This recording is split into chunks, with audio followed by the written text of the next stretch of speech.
Assalamualaikum warahmatullahi wabarakatuh. Alhamdulillah wassalatu wassalamu ala Rasulillah wa ala alihi wa sahbihi wa man tabi'ahum bi ihsanin ila yaumiddin, amma ba'du. Ayyuhal ikhwah rahimani wa rahimakumullah. Perlu diketahui bahwa syariat ini, syariat Islam ini terbagi menjadi dua bagian. Yang pertama itu adalah syariat i'tiqadiyah. Apa itu syariat i'tiqadiyah? Syariat i'tiqadiyah adalah syariat yang tidak ada hubungannya dengan tata cara beramal.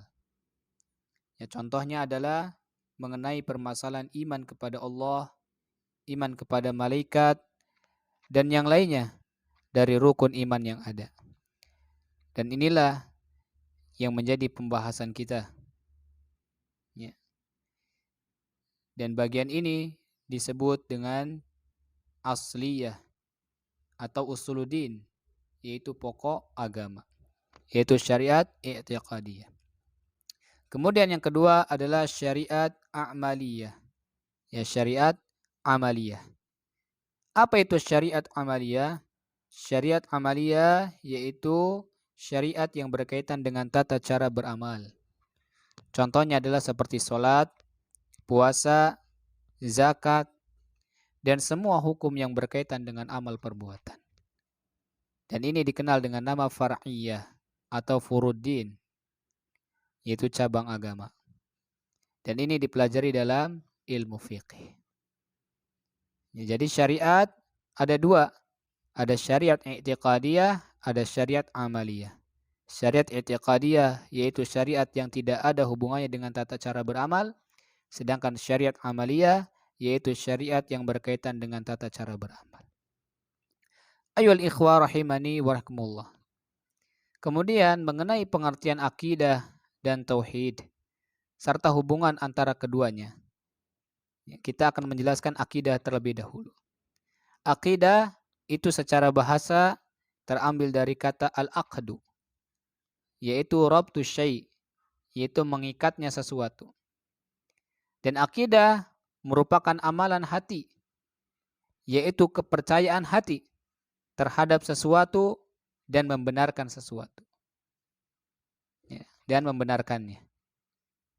Maka secara umum, akidah adalah kepercayaan yang dianut oleh seseorang, yang mana terkadang benar dan terkadang salah.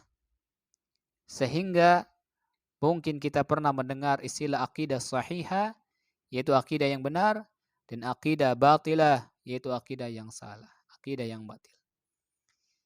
Akan tetapi, ayyuhal ikhwah rahimani wa rahimakumullah, akidah yang dimaukan oleh syariat itu adalah keimanan, kepercayaan terhadap Allah, terhadap malaikatnya, terhadap kitabnya, terhadap rasulnya, terhadap hari akhir, dan beriman kepada takdir baik maupun buruk. Dan ini adalah akidah yang sahihah, akidah yang benar.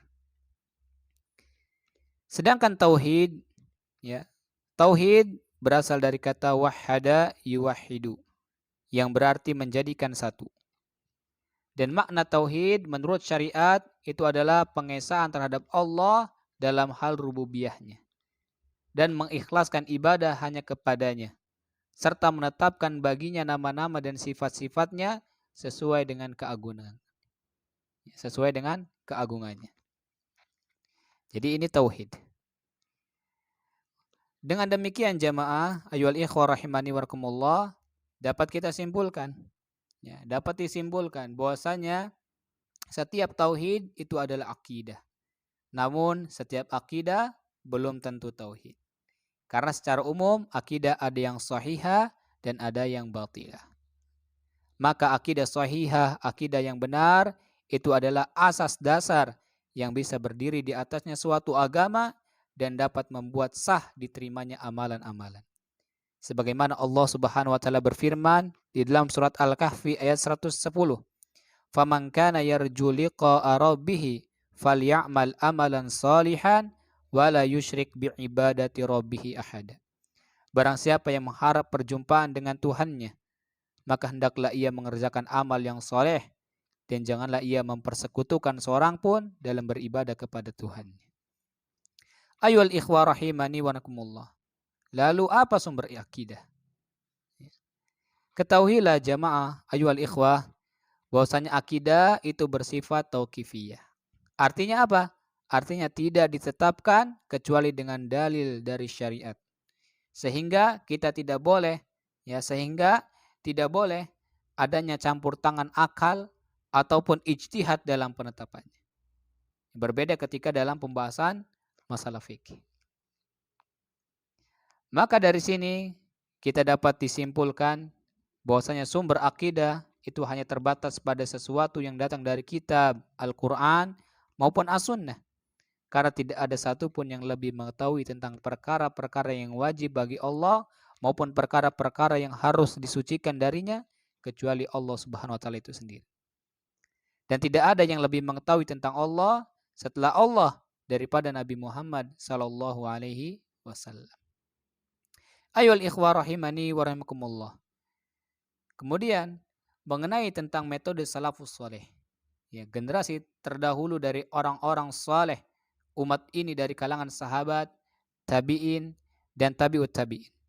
Serta orang-orang yang mengikuti mereka dengan baik. Yang mana dalam pengambilan akidah itu hanya terbatas pada kitab dan as-sunnah saja. Ya, pada Al-Quran dan as-sunnah saja. Rasulullah SAW mengabarkan bahwasannya umat Islam itu akan terpecah menjadi 73 golongan. Dan hanya satu yang selamat. Dan sifat dari golongan yang selamat yaitu firqatun najiyah, itu adalah seperti yang disabdakan oleh Nabi SAW, ma'ana alaihi wa ashabi. Ialah golongan yang mengikuti jejakku dan jejak para sahabatku. Hadis sahih riwayat At-Tirmidzi.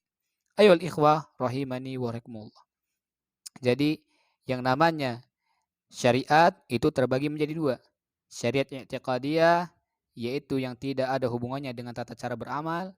Yang kedua syariat amaliyah, yaitu yang berkaitan dengan tata cara beramal. Kemudian akidah secara bahasa terambil dari kata al-aqdu, yaitu rabtu syait, mengikatnya sesuatu. Dan akidah ini adalah merupakan amalan hati, yaitu kepercayaan hati terhadap sesuatu dan membenarkannya. Sedangkan tauhid berasal dari kata wahada yuwahidu, yang berarti menjadikan satu. Dan makna tauhid menurut syariat adalah pengesaan terhadap Allah dalam hal rububiyah dan mengikhlaskan ibadah hanya kepada Allah serta menetapkan baginya nama-nama dan sifat-sifatnya dan keagungannya. Kemudian ayuhal ikhwah rahimani wa rahimakumullah, ya. Kemudian sumber akidah itu bersifat tauqifiyah, tidak ditetapkan kecuali dengan dalil dari syariat. Sehingga kita tidak boleh adanya campur tangan akal ataupun ijtihad dalam penetapannya. Berbeda dengan masalah fikih. Dan kemudian metode salaf generasi terdahulu, mereka dalam pengambilan akidah itu hanya terbatas pada kitab yaitu Al-Quran dan As-Sunnah saja. Dan ingat bahwasanya umat Islam akan terpecah menjadi 73 golongan. Dan satu golongan yang selamat adalah golongan yang mengikuti jejak Nabi SAW dan jejak para sahabat. Ayuhal ikhwah rahimani wa rahimakumullah. Semoga paparan ini bermanfaat, berfaedah. Assalamualaikum warahmatullahi wabarakatuh.